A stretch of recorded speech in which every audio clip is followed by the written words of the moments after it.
دیکھو سرکار نے فرمایا کہ جو علوم و معارف اللہ نے میرے قلب میں ڈالے میں نے ابو بکر کے سینے میں ڈال دی۔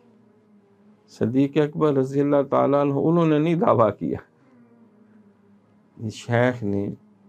یہ اس کی ڈیوٹی میں شامل ہوتا ہے کہ جو صاحب استعداد ہوں، جن کا ظرف ہو، جو اس احوال اور رتبے اور مقام کو سنبھال سکیں اور تواضع اور عاجزی انکساری میں رہتے ہوئے وہ اپنا وقت گزاریں، تو اللہ تعالیٰ ان کے سینے کو بھر دیتے ہیں اپنی محبت سے، علوم و معارف سے۔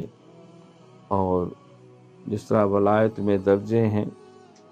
ایک ولایت صغریٰ ہے جو عام لوگوں کی ہے، ایک ولایت کبریٰ ہے جو خاص الخاص اولیاء کی ہے، اور ایک ولایت علیٰ ہے جو انبیاء و مرسلین کی، اور اسی طرح ملائکہ مقربین ہیں۔ تو ہر ایک کو، ہر بندہ